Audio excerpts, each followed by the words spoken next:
my second year at Miskatonic University, I took a room in a cheap boarding house where I could be alone with my studies. The place was perfectly calm, except for the strange music I heard playing upstairs every night.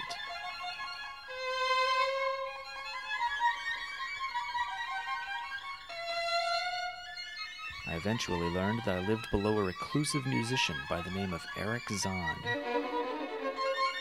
I found myself spending many an evening listening to his mysterious music at the expense of my work, and I became determined to meet him.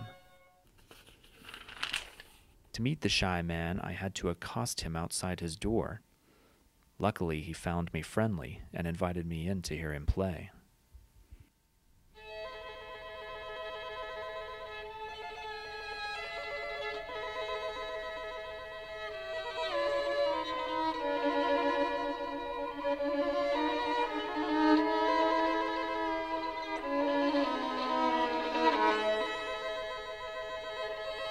Erich Zann was indeed a talented musician, but although I enjoyed the lovely music he offered, I was more interested in the strange melody that had kept me awake all those other nights.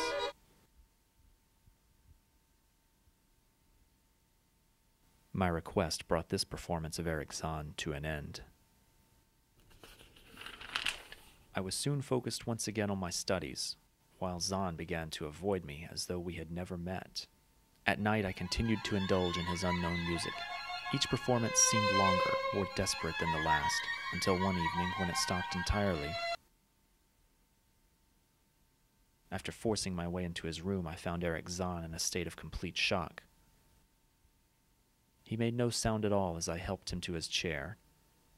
As he regained his composure, he simply watched me, as if waiting. Then, all at once, we heard a strange tone that seemed to drift from far away.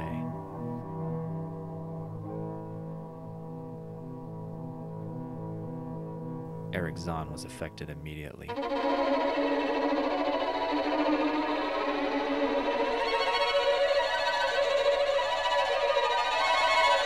As his violin shrieked its awful tune, I sought the window to find the source of the maddening tone. But outside was nothing, no buildings, no streets, no stars, only darkness.